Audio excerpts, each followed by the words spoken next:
For the first time in history, the subject of homosexuality is being discussed in a television show on Dutch public television, anonymously, of course. Coming out of Martina Navratilova, my heroine who paved the way for LGBT athletes. I won my first national swimming championships at the age of 11. Post-Olympic year, my coming out, both in my private and my professional life.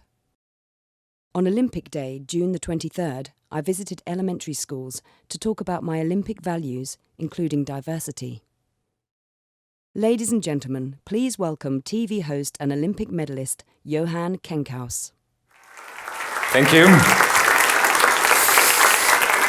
I have water and I have a clock. That's all I need. It's comfortable. Thank you, first of all, Czeslaw, for inviting me to this wonderful evening. And to Prague. I've never been to Prague. I just landed today, and it's beautiful. I'm from Amsterdam, the Netherlands, and somehow it feels familiar. It is beautiful, but I'm not here to talk about Prague. So let's get to it because the clock is ticking. I'm here to talk about a life-changing moment.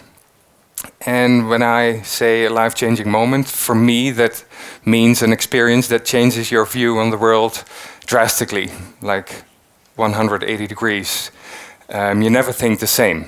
And for many gay people, coming out is a life-changing moment. It's very important, and you see the world through a different pair of eyes. But to me, that life-changing moment came about 6 months before I came out. And that happened at the Olympic Games in Sydney 2000, my first Olympic Games. And I will talk you to that moment because it started 3 years before that. I was 17. By the time I was 17, I knew I was gay. I had some doubts. I tried everything.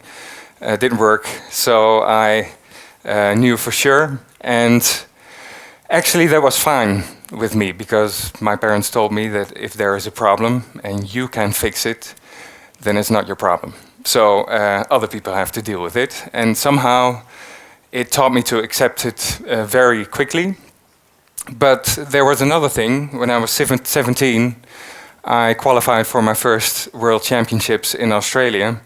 And I thought that being gay was one thing, being a professional athlete was another thing, but those two together would not go well somehow. I don't know why, but I felt it very strongly. And I thought about it, and somehow I could mix those two things, but it made it all very complex, and I thought, well, okay, let's just separate the two and just park the gay part and then focus on the swimming part and see how far I can get. So I did. I focused on swimming for about 3 years. I trained my guts out for about 6 to 8 hours a day, 6 days a week, and it's tough, but it's also a lot of fun. So I could lose myself in it. And during that whole period, when I was working towards the Olympic Games, because the Olympic Games is the platform for athletes, especially swimmers, to compete in.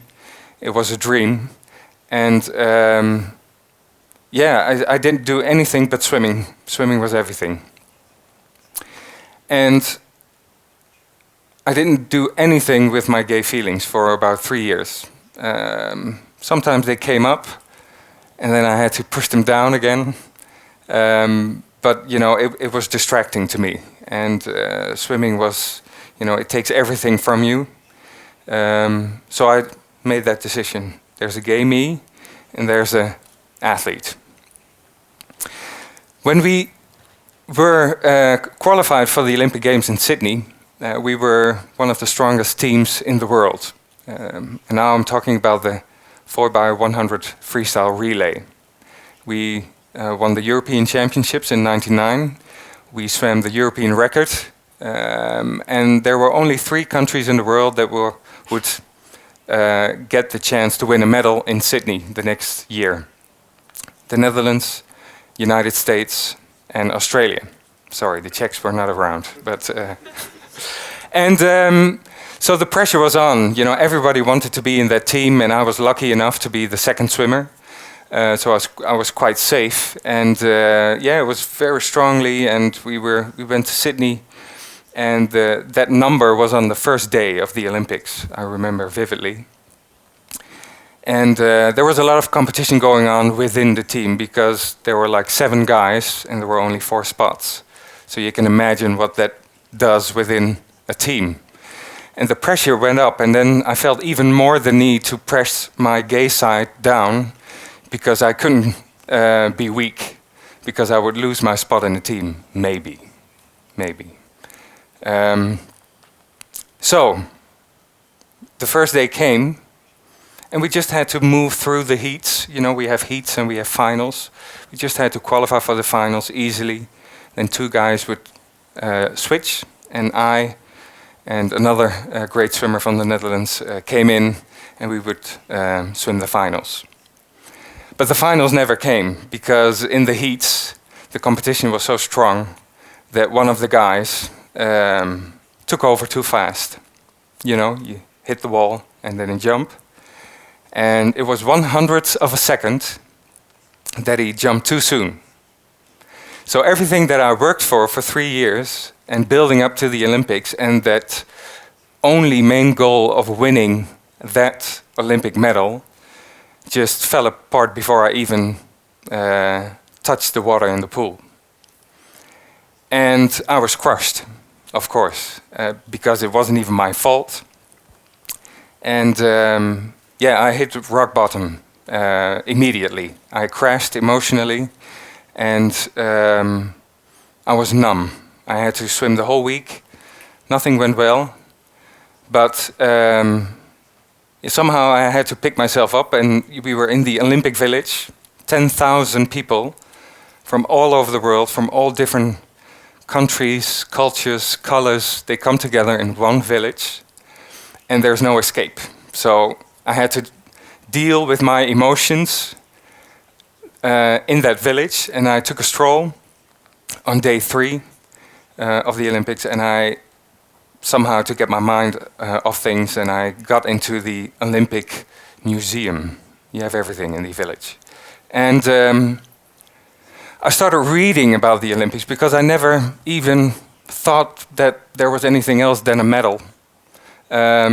So I took a history lesson and a walk through the history of the Olympics, and I found out that the Olympics were actually built on 3 values that I didn't heard before. And they were about excellence, trying to achieve something that you aspire. They were about friendship, having fun, making friends while doing sports. And it's about respect, respecting your competitors, respect the people around you, and most of all, respect yourself. And that hit me. And I thought, okay, I have to put my focus, the medal is gone, so I'm going to put the focus on the process of just trying every day to be excellent, to respect people around me, and to have some fun along the way. And somehow that day was just all the pressure of everything fell off my shoulders.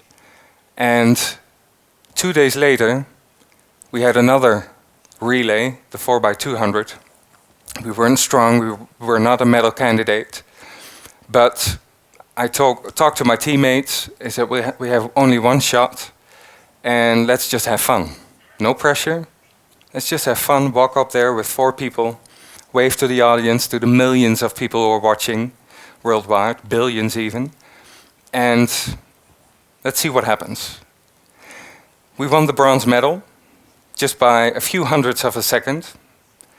And then I thought, okay, this works somehow. These 3 values from the Olympics is going to be part of me as a person from now on. And when I came home, 6 months later, I sat down with my parents and had the talk. And it was all good. I wasn't even very nervous, because I thought, okay, this is this is my perspective now. I have 3 things to worry about, and it's a problem I can't fix, so deal with it.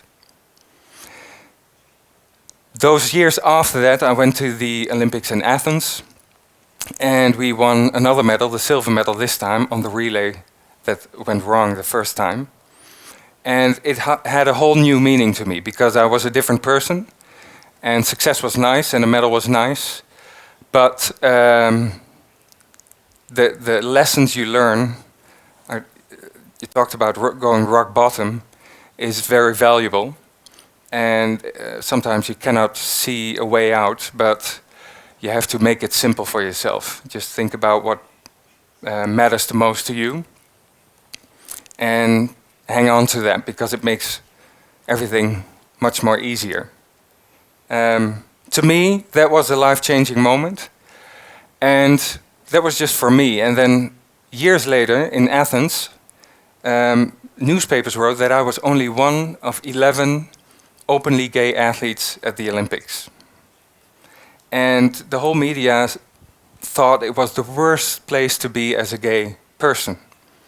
Well, for me, seeing all the people come together in a village, I was gay throughout my career, the rest of my career, openly, in the Netherlands, internationally, and I had not one problem with it or with anybody.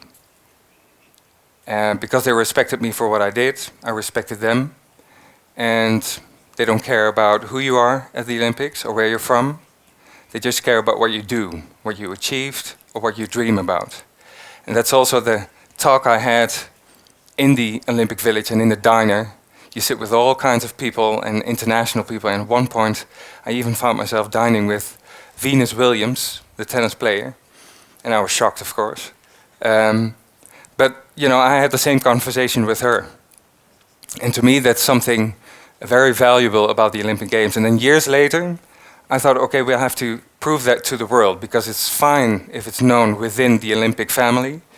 But we have to make a statement. So in 2009, I called the chairman of the Dutch Olympic Committee, and I said, I need money because I want to organize a boat at the Amsterdam Gay Pride. We have boats. And it's a big pride. Maybe some of you have been there. And I wanted to make a statement. And I said to her, she's also a former swimmer, I said, I want to invite at least 25 Olympic champions, straight champions, gay, I don't care, to join me and to say it's all about respect in sports. We open our arms for every gay athlete who's in the closet to come out, because you can only achieve something in life if you are your true self, and you cannot have any secrets, because it sucks the energy right out of you. And I managed, with just that one word, respect, to get 40 Olympic champions on one boat, and a lot of football players as well. They actually came to me and asked me if they could come with the boat. And we made a statement, and we were in every newspaper in the Netherlands, and I thought, okay, this is something the power of sports can do. And it had a major effect. And so tonight here, I don't only want to celebrate pride and gay pride, but I also want to celebrate a little bit of the Olympic movement, about achieving excellent every day.